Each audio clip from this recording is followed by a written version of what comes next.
안녕하세요. 또 쓰다 남은 쓴 캔버스 위에다가 새로운 그림을 그려보겠는데요. 우선 린시드 오일을 좀 쓰겠습니다. 항상 쓰다 남은 물감이 아니라 한번 썼던 그런 캔버스 위에는 항상 저는 이제 린시드 오일을 좀 많이 쓰는 편이라서 린시드 오일을 좀 따라봤고요.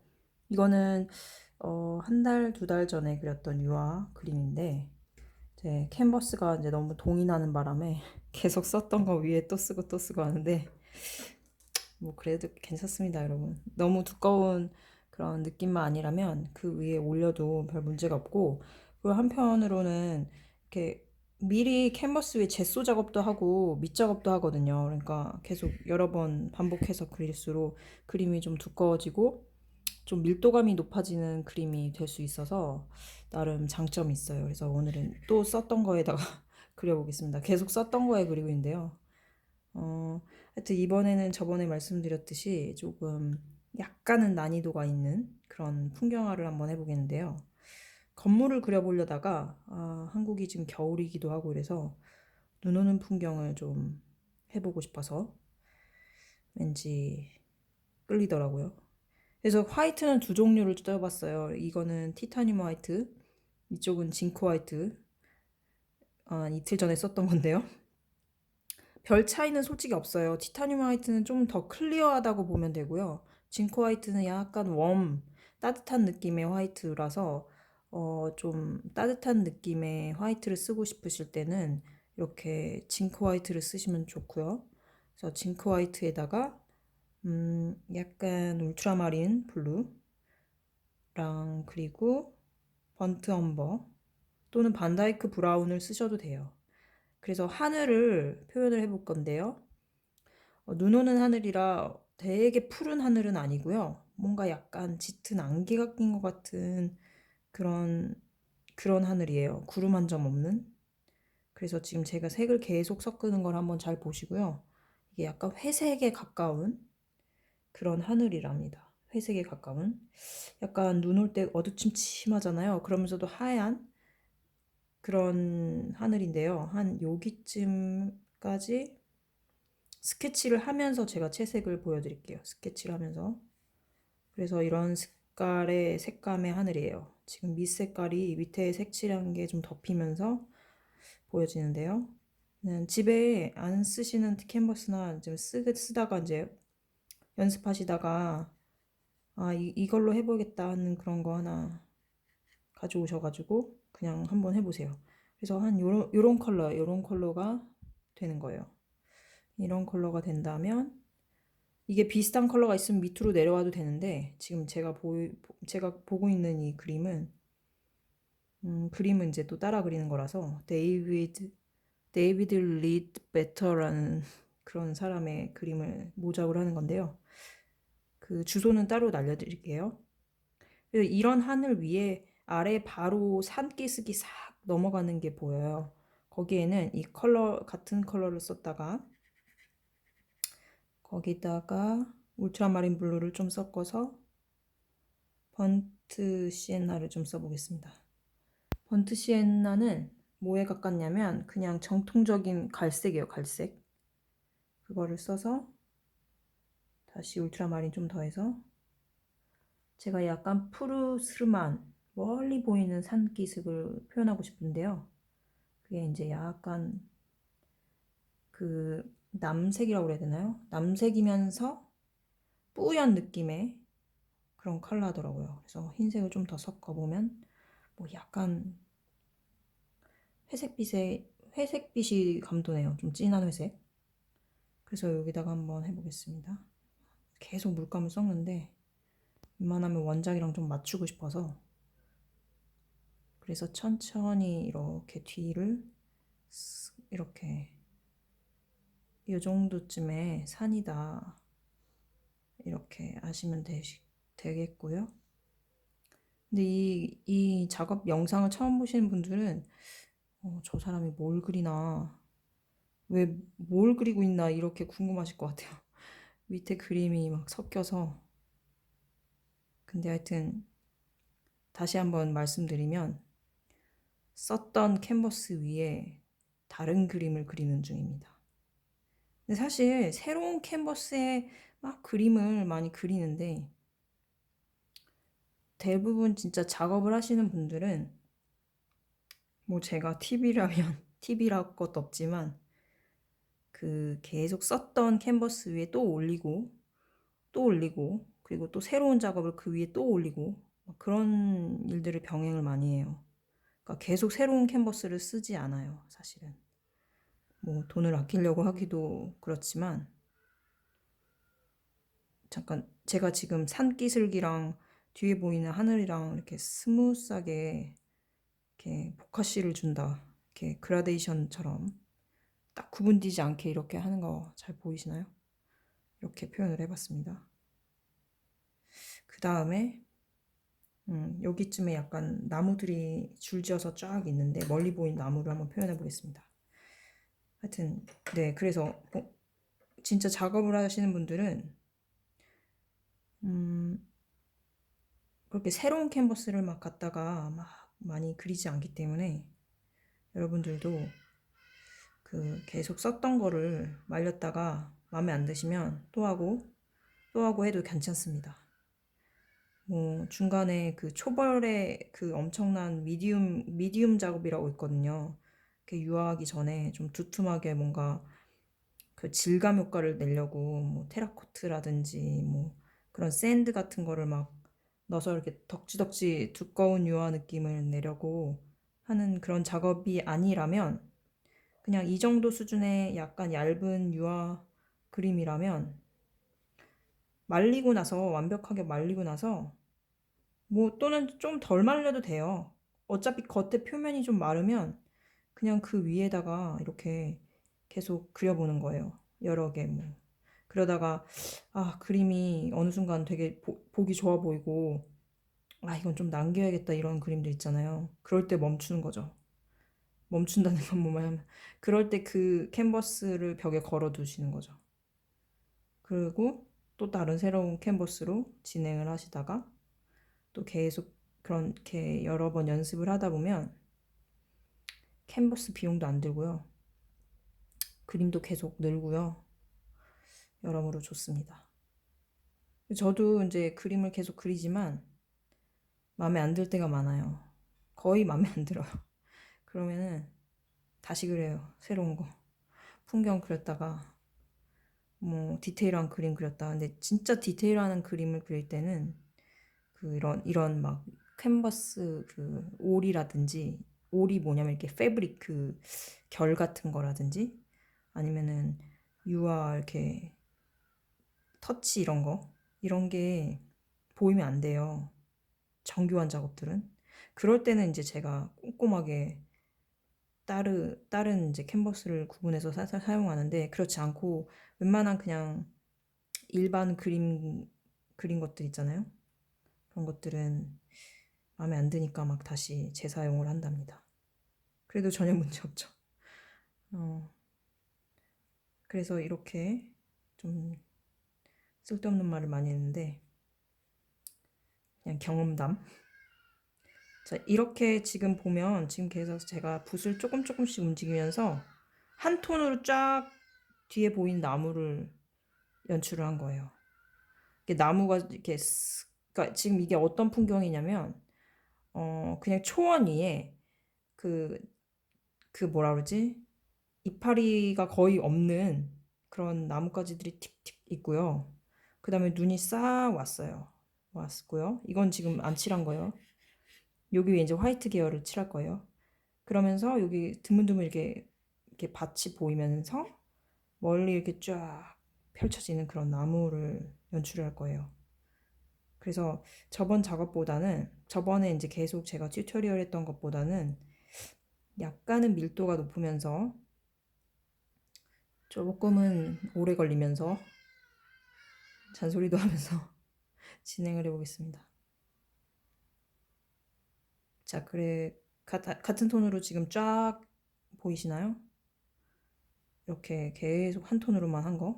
지금 그러니까 세 톤이 움직인 거야. 1, 2, 3. 그래서 세 톤으로 계속 움직이는데 여기에서 자본 시간 같으면 이 정도에서 제가 계속 넘어갔어요. 다른 걸로. 근데 이제는 좀 다르게 이 여기 톤에서도 약간의 변화가 좀 더 있는 거를 약간은 심화로 보여드리겠습니다. 예를 들면 이게 한 톤으로 끝났다면 이번에는 번트 시엔나를 조금 더 같은 회색 톤에 섞어서 그리고 약간 리시드 오일을 섞겠습니다. 그럼 이 안에서 약간의 갈색이 드문드문 보이는 그런 나무 터치들이 보여요. 되게 자잘하게. 그렇게 중간중간 웻 온 웻 기법을 사용하면서 그려보는 거죠. 자, 이 정도로 이렇게 중간중간 했다면 이거는 이대로 끝나는 게 아니에요. 계속 또 돌아올 거예요. 자, 그러면 한 여기쯤에 제가 땅바닥이 보인다고 했잖아요. 이렇게 보여주는데요. 여기를 이제 이건 너무 색깔이 진하죠? 진해요. 진해서 자, 약간 갈색 톤이 좀 도는 번트 시엔나를 가져와서 물감 섞는 게 잘 보이는지 모르겠네요. 이런 색입니다. 이런 색. 거의 검정색으로 보네요. 화면으로는. 하여튼 번트 시엔나가 약간 갈색인데 여기에다가 번트 엄버를 좀 더 섞어서 약간 번트 시엔나랑 번트 엄버의 중간 색깔, 그러니까 갈색과 고동색의 중간 색깔을 만들었습니다. 그 다음에 여기서 이렇게 쭉 가는 거예요.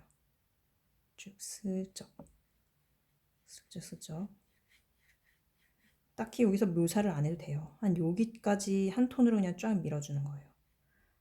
거의 이렇게 채색이 이제 사실 소묘나 뭐 드로잉보다 어려워하시는 분들은 그 톤으로 보지 않으셔서 그래요. 그러니까 묘사를 해야 된다는 그런 생각과 걱정과 그런 것 때문에 어렵게 느껴져요, 이 채색이. 그런데 이거를 우선은 짜잘한 터치를 먼저 다 생각하지 마시고 실눈을 뜨고 한번 보세요. 그림이나 사진이나 또는 풍경을. 그러면은 그 자잘한 그 풍경에 자잘한 그 묘사의 터치가 보이지 않습니다. 덩어리가 보여요. 덩어리를 하나로 이렇게 잡는 거예요. 근데 지금 여기 안에 사실 눈들이 트트트 막 있는 게 있어요. 근데 그걸 제가 무시했습니다. 무시하고 그냥 하나의 덩어리로 이렇게 터치가 아니라 덩어리 그 색감으로 표현을 했고요. 그리고 여기쯤에도 조금 살짝 작은 덩어리, 그러니까 색감 덩어리죠. 색감 덩어리. 여기 안에 뭐 엄청나게 묘사나 뭐 이렇게 명암 단계가 막 그 기본 제가 기초 소묘할 때 그런 게 다 적용이 되는데요. 그걸 우선 보지 마시고 풍경할 때는 전체 색감을 덩어리를 잡아준다라고 생각하면서 이렇게 크게 보는 거예요. 크게 숲을 보듯이 나무를 처음에 보지 마시고 숲을 먼저 보세요. 이렇게 됐죠? 자, 여기까지가 지금 땅이에요. 여기가 땅이죠? 근데 땅 위에 살짝 덮인 이제 눈을 표현을 해보겠습니다. 눈은 또 붓을 바꿔야 돼요. 약간 끝이 뾰족한 이게 12호인데 그렇게 작진 않지만 중간 붓인데요. 처음 쓰는 거예요. 너무 기분 좋아. 처음 쓸 때는. 자, 여기에는 티타늄 화이트를 쓰겠습니다. 티타늄 화이트. 이게 이제 징크 화이트보다 좀 더 클리어하다는 느낌이 있다고 했죠. 하지만 이 그림 스타일에 봤을 때 약간 전체적으로 느낌이 따뜻해요. 그러니까 유화 그림이 가끔 보면 되게 따뜻한 그림들이 많아요. 특히 고전 유화 볼수록 굉장히 어두침침하면서 그렇게 따뜻하거든요. 그런 따뜻한 눈의 색깔을 낼 때는 이렇게 화이트에다가 뭐 징크 화이트도 관계없어요. 화이트에다 그냥 원색으로 칠하지 마시고 여기다가 주변색을 좀 섞는 거예요. 약간 번트 시엔나를 좀 섞겠습니다. 그럼 살짝 따뜻해지죠? 보이시나요? 바닐라 아이보리 컬러가 나오는 것처럼 거의 그런 색이에요 지금. 그래서 이렇게 번트 시엔나나 또는 번트 엄버를 아주 거의 진짜 점만큼만 섞으면 약간 이렇게 다운이 돼요 화이트가. 지금 그게 화면에 잡혔으면 정말 좋겠는데 그 화면상 이렇게 보여드리는 컬러는 그 미세함을 따라가지 못하는 것 같아요. 실제로 보여드리고 싶네요. 하여튼 거의 약간 한 톤 다운 시켰거든요. 이 톤은 이제 여기 한번 발라줄게요. 오, 색깔 칠하니까 약간 보이는 것 같아요. 그 톤이 약간 다운된 게. 그래서 땅이랑 눈이랑 만나는 이 부분들 있잖아요. 눈으로 덮인 부분들은 방금 제가 섞은 그 화이트를 갖다가 바르는 거예요. 그냥 중간중간에. 왜냐면 이게 다 눈이기 때문에 이렇게 밑에 이제 제가 옛날에 그려놓은 유화 그림이 거의 없어졌죠? 없어진 상태에서 올라왔습니다. 한 요 정도만 하고 그 다음에 그 여기쯤에는 조금 더 밝은 화이트를 섞어서요. 그러니까 그 말은 티타늄 화이트를 좀 더 섞는 거예요. 기존에 만들어 놨던 화이트에다가 아이보리 화이트에다가 그러면은 이렇게 쫙 전체 화이트 눈이 덮인 그런 풍경을 연출할 수 있습니다. 여기까지는 진짜 초벌이에요, 초벌. 그러니까 계속 초벌 단계로 계속 유화를 완성을 시켰던 거예요. 제가 그동안 했던 튜토리얼 강의들은 그거로 3배, 4배 더 그릴 수 있죠, 사실.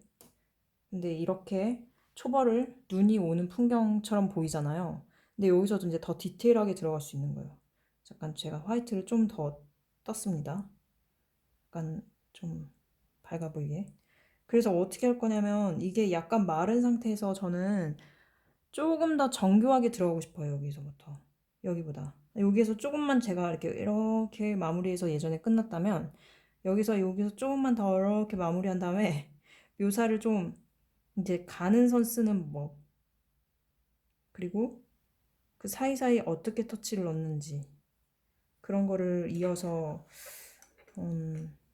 두 번, 세 번 강의라고 해야 되나? 이 작업하는 모습을 2번에 걸쳐 더 보여드릴게요. 그러니까 이게 첫 번째고 그 다음에 두 번째, 세 번째 이렇게 약간 유화가 이 그림이 이제 굳는 정도에 따라서 보여드리도록 할게요. 근데 어쨌든 풍경화기 때문에 이 앞부분을 좀 더 묘사를 많이 하고 그 다음에 뒤로 갈수록 좀 강도 조절을 해야 되거든요. 그러니까 여기 부분을 좀 제가 살짝만 외도는 외시지만 얇은 붓을 사용해서 기존에 만들었던 화이트지만 아이보리 컬러가 되어 보이는 이 컬러로 자 중간중간 여기 갈색 제가 아까 덩어리로 놓으라고 했던 그 부분들 있죠? 그 부분의 사이사이에 비록 웻하지만 그 위에 한 번 더 이렇게 터치를 넣어 보겠습니다. 제가 하는 말 좀 무슨 말인지 모르겠어요. 제가 가끔 알아들으셨으면 좋겠습니다. 하여튼 예전보다는 디테일하게 들어간다 그런 말이에요. 자 이렇게 역시 밑에 색이 자꾸 올라오니까 방해가 되는데요. 전 비장의 카드가 있어요.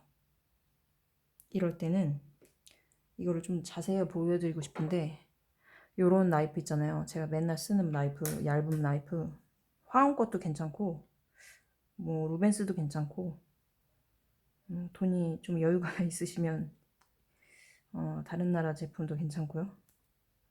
자, 그래서 요 끝으로 화이트를 약간 묻혔죠. 요 상태 보이시나요? 이렇게 묻힌 상태에서 자, 이렇게 두 손으로 잡고 해도 돼요. 이거 잘하다 보면은 이렇게 살짝 붓이 아니라 나이프에 묻은 이 끝으로 사용하면서 그 물감 조절을 하는 거죠. 칼처럼 이렇게 딱 터치가 나오도록.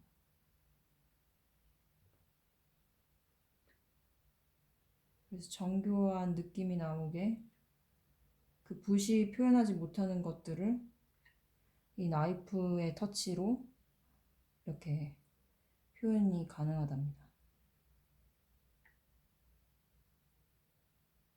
이렇게 조금씩 얇게 보이시나요? 이런 터치들? 이런 게 이제 많이 모이면 정교해 보이는 느낌을 줄 수가 있어요. 정교하지 않더라도 이런 터치들 보이시나요? 이런 거 하나하나가 모였을 때 그림이 그런 볼거리들이 많아진다 라고 말을 할 수 있거든요.